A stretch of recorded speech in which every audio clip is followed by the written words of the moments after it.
सचिन ने कहा है कि मुझे सालगिरह में जाना चाहिए या नहीं जाना चाहिए, आप मुझे हाँ या ना में बताइए। तो मैं आपको बताऊं, आपको जाना चाहिए। क्यों जाना चाहिए वो मैं आपके साथ आगे डिस्कस करती हूँ।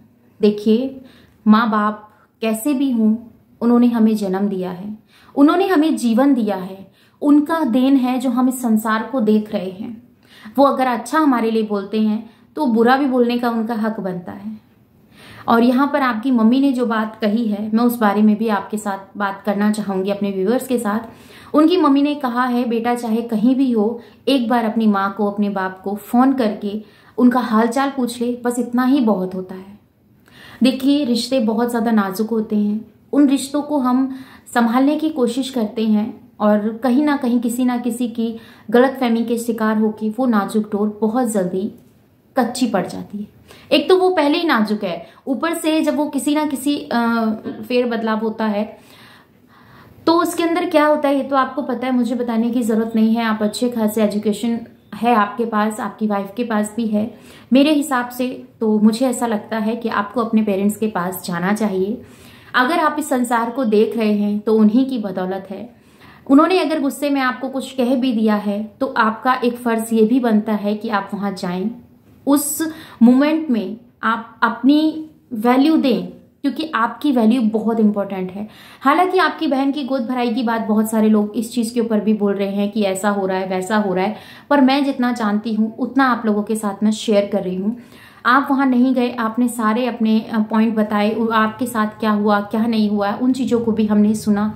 आपने कहा था कि अगर मुझे एक बार बता ही दिया जाता, बेशक मेरे को पूरी डिटेल मत देते, बस बता देते कि इस टाइम पे, इस तारीख को आपको इस टाइम तक पहुंचना है, तो मैं अपनी टिकट वगैरह ये सब चीजें कंफर्म कर लेता और मैं पहुंच भी जाता।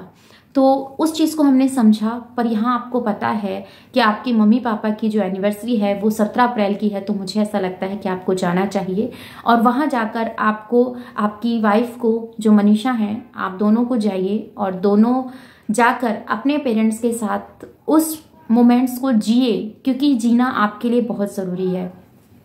कई बार क्या होता है, जब कोई रिश्ता टूटने लगता है तो अगर हम उस रिश्ते को बचाने की फिराक में हैं, हमें लगता है कि हम उस रिश्ते को बचा सकते हैं और वो रिश्ता हमारी एक पहल करने से बच भी जाएगा, तो हमें क्या करना चाहिए, जब भीड़ भड़ाके वाला माहौल होता है, जब सब लोग आ रहे होते हैं, जा रहे होते हैं, तो उस टाइम पर क्या होता है पता है आपको, क्योंकि उस टाइम पर वो सब लोगों के आगे वो बात आप लोगों से नहीं कही जाती। वहां पर सिर्फ आपकी वैल्यू होना ही बहुत जरूरी है, क्योंकि जब आप पूरी फैमिली के साथ खड़े होंगे तो वही बहुत बड़ी बात होती है। बेशक आप ज्यादा ना बोलें, ज्यादा आपके मन में जो सवालें हैं उनके आपके जवाब ना मिल रहे हों, बेशक से बहुत कुछ ऐसा होता है, क्योंकि कई बार हमारे सामने कुछ ऐसे पड़ाव आ जाते हैं जब हम सोचते हैं कि ये बंदा हमें इग्नोर कर रहा है और हम जिसके लिए आए हैं तो उनके लिए हम आए हैं, हम अपना कर्म कर रहे हैं, हमने अपनी वैल्यू यहाँ पर दी है। आज का दिन बहुत इंपॉर्टेंट है उनके लिए और अगर उनके साथ उनके बच्चे सभी हों तो अच्छा लगेगा, बेटा बेटी बहू, क्योंकि जो अभी बहू है उसका होना तो बहुत ज़रूरी है ना। और आज उन्होंने अपनी सालगिरह की बात की, तो मैं आपके साथ ये बात ज़रूर शेयर करूंगी। उन्होंने अपने कुछ ऐसे पल शेयर किए, उस पल में उन्होंने कहीं ना कहीं इस बात को भी रखा है। मैं आपको ये बात बता दूं, क्योंकि उनके जो फादर हैं, सचिन के जो फादर हैं, उन्होंने ये बात रखी है कि हम चाहते हैं कि हमारे बच्चे खुश रहें और जो चीज़ें हमने फेस की है, जो चीज़ें हमने देखी है, उनसे कुछ सीखें। तो बिल्कुल सही बात है, जो हम फील कर चुके हैं, जो हमने अपनी लाइफ फेस की है, वही उसी का अनुभव हम अपने बच्चों को दे सकते हैं कि बेटा ये रास्ता गलत है और ये रास्ता सही है। हम उनको गाइड करेंगे तभी उन्हें पता चलेगा। पर कई बार क्या होता है, हमारे मुताबिक हमें जवाब नहीं मिलते हैं, वहां पर थोड़ा मत हो जाता है जो कि सही नहीं है, पर उस टाइम के लिए शायद वो सही हो। पर अगर उस चीज को हम पकड़ के बैठते हैं तो रिश्तों में दूरियां तो आ ही जाएंगी। और बहुत अनमोल रिश्ता होता है माँ बेटे का, और माँ बेटे का रिश्ता इसलिए अनमोल होता है क्योंकि इसके आगे किसी भी रिश्ते का, क्योंकि जो बच्चा होता है ना, सबसे पहले अपनी माँ से अटैच होता है, आपको पता है ना, माँ से अटैच होता है, उससे उसकी माँ के इतने सारे सपने जुड़े होते हैं। और कहावत भी है कि बेटी हमेशा बाप की लाडली होती है और बेटे हमेशा माँ के लाडले होते हैं, ये चीजें कही जाती हैं। और बहुत ये बात भी है कि माता पूत कपूत हो जाता है, माता कुमाता कभी नहीं होती है। मतलब माँ अपने बच्चों के लिए कभी अभिशाप नहीं देती है। और मेरे कुछ सब्सक्राइबर हैं जिन्होंने ये कमेंट भी किया है, उसके बारे में भी मैं आप लोगों के साथ शेयर करती हूँ। जो कि लोगों को लग रहा है कि सचिन उनका सौतेला बेटा है, तो जी नहीं, ऐसा कुछ नहीं है, क्योंकि अभी तक हमने कभी ऐसा नहीं सुना। और उनके तीन बच्चे हैं, 2 बेटा 1 बेटी, और बहुत ही ज़्यादा प्यार करती हैं उनकी माँ उनके पापा। पर कई बार हमारे रिश्तों में मनमुटाव हो जाते हैं, उनको हमें दूर करना होता है, क्योंकि अगर हमें सबको लेके चलना है तो सबके हिसाब से ही चलना होता है। अगर कोई हमसे बोल रहा है कि ये चीज़ें रात में होनी चाहिए और हमें लगता है कि ये चीज़ें दिन में होनी चाहिए, तो हम उसको कंबाइन करके दिन और रात को रोककर शाम में कर सकते हैं, क्योंकि दोनों की बात रह जाएंगी। पर कुछ जगहों पर ऐसा होता है, दिन और रात का ऐसा फर्क होता है जहां पर हम कुछ नहीं कर सकते हैं। वहां पर सिर्फ हम सामने वाले को समझा सकते हैं कि ये चीजें इस तरीके से होंगी तो बेटा सही है। और ऐसा कोई भी बच्चा नहीं है जो अपने माँ बाप के पास नहीं जाना चाहता, ये भी मैं आपको बता दूं। कुछ मजबूरियां, कुछ दूरियां ऐसी आ गई हैं जिनको दूर करने के लिए, जिनको वही प्यार, वही ममता, वही स्नेह पाने के लिए, मुझे ऐसा नहीं लगता, क्योंकि सचिन को मैंने जहां तक देखा है कि वो अपनी फैमिली को और बाहर जितने भी उन्होंने रिश्ते बनाए हैं उन सबको बहुत वैल्यू देते हैं। और सचिन को देखने से सिर्फ मुझे एक ही चीज़ें लगती हैं कि वो अपने रिश्ते नहीं तोड़ना चाहते हैं, वो अपने संबंध नहीं खराब करना चाहते हैं। और ये बात बोला जाता है कि वो मनीषा के गुलाम हैं, जोरू के गुलाम हैं। तो देखो, जोरू के गुलाम बोलना बहुत पुराने टाइम की बातें थी, चलो इनको छोड़ो।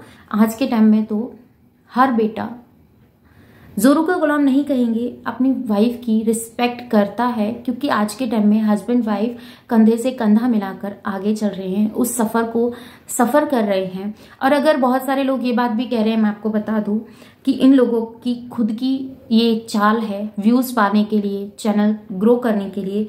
तो ऐसे चैनल सिर्फ कुछ वीडियोस पे ही अच्छे व्यूज आते हैं, जो मसालेदार वीडियोस होती हैं, जिनके अंदर नोक झोंक होती है। जो बिल्कुल जेन्युइन और सिंपल वीडियो होती है ना, उस वीडियो को लोग देखना भी पसंद नहीं करते हैं, जहां तक मैं इस चीज को जानती हूँ। क्योंकि ये समाज है, ये समाज हमेशा से जहां पे लड़ाई दंगे होंगे वहां भीड़ ज्यादा पाई जाएगी, जहां प्यार से रिश्ते चल रहे होंगे उस रिश्तों को तोड़ने की पूरी कोशिश की जाएगी, क्योंकि इस घर में प्यार हमें नहीं चाहिए। यहाँ टकरार होगी ना तो हम लोगों की वैल्यू होगी। ये तमाशगिरी करते हैं जिन्हें हर घर तमाशा देखना पसंद होता है। तो मैं तो यही कहूंगी सचिन और मनीषा से कि अपने मम्मी पापा की एनिवर्सरी में आपको जाना चाहिए। जो बात हुई है उनको साइड में रखिए और भूलने की कोशिश कीजिए।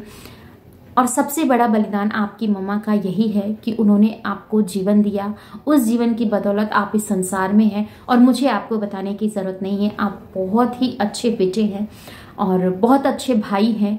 क्योंकि जब मैंने वीडियो देखा था नेहा आशीष तिवारी का, तो जब वो आपके सगे नहीं है, खून का कोई रिश्ता नहीं है, जब आप उन रिश्तों को इतनी वैल्यू दे सकते हैं, तो क्या आप अपने खून के रिश्तों को वैल्यू नहीं देंगे? ये लोग हैं, कहने दो इन्हें। पर मैं जानती हूँ कि आप अपने रिश्तों को संभालना चाहते हैं, तभी आप अपने व्यूअर्स से, अपने सब्सक्राइबर से ये बात की सलाह करते हैं कि मुझे सालगिरह में जाना चाहिए या नहीं जाना चाहिए, या फिर क्या चीज़ें हैं क्या नहीं हैं। तो जो भी कुछ है, मुझे ऐसा लगता है, बार बार मैं एक ही बात कह रही हूँ, क्योंकि बार बार मेरे मन में यही बात आ रही है कि अपने रिश्तों को संभाल लो। और बहुत जल्द भगवान ने चाहा तो मनीषा खुशखबरी सुनाएगी। इसके लिए मैं प्रे करती हूँ माता रानी से। और वो दिन दूर नहीं कि जब खुद आपकी मम्मा इस खुशी में झूमेंगी, क्योंकि ये हर एक माँ का सपना होता है कि उसको नाती पोते खिलाने का मन होता है। क्योंकि ये उम्र होती है शादी के इतने साल बाद, चाहे बेशक ज़्यादा टाइम नहीं हुआ है, पर फिर भी अगर शादी के 1 साल से ऊपर हो जाता है तो ससुराल वालों को टेंशन हो जाती है, लोग ताने मारने लग जाते हैं, क्या तेरी बहू को कुछ नहीं है, ये है वो है।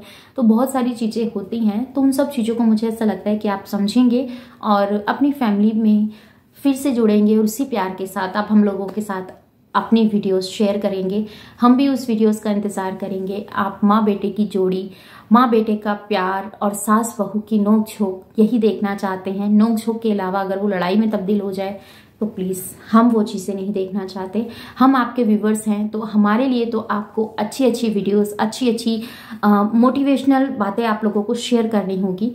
तो उसके लिए मैं यही कहना चाहूँगी कि आपको मोटिवेशनल जब चीज़ें आप शेयर करेंगे उसके लिए माइंड में शांति होनी बहुत ज़रूरी है। क्योंकि जब हम उलझे हुए रहते हैं तो उलझे हुए रहते हैं तो हम सुलझने की बहुत कोशिश करते हैं, और जब हम सुलझना चाहते हैं तभी हमें अपनी फैमिली का सबसे ज़्यादा सपोर्ट चाहिए होता है। और सबसे ज़्यादा सपोर्ट अगर हस्बैंड वाइफ हैं तो उसकी वाइफ का होता है, अगर वो अपने हस्बैंड को समझती हैं तो। और मनीषा की और सचिन की जो बॉन्डिंग मैंने देखी है वो ऐसी है बिल्कुल कि वो एक दूसरे को बहुत अच्छे से समझते हैं। और ऐसे रिश्ते पे मैं अपनी दुआएं देती हूँ, ऐसे रिश्ते को, कि हर घर में मनीषा और सचिन जैसे हस्बैंड वाइफ हों। क्योंकि आजकल जो शादी होने के तुरंत बाद डिवोर्स वाला जो किस्सा चल रहा है ये ख़त्म हो जाए और हंसी खुशी सब अपनी लाइफ जिए। आपको क्या लगता है कमेंट में बताइएगा। मिलती हूँ नेक्स्ट वीडियो में। अपना और अपनी फैमिली का ख्याल रखिएगा, दुआओं में मुझे याद कीजिएगा। Bye bye, love you all, thanks for watching. जय श्री कृष्णा, राधे राधे। चैनल पे नए हैं तो सब्सक्राइब कर लीजिएगा, वीडियो अच्छी लगती है लाइक एंड शेयर कीजिएगा। इस वीडियो के रिगार्डिंग कोई भी क्वेश्चन हो तो कमेंट सेक्शन में देना मत भूलिएगा।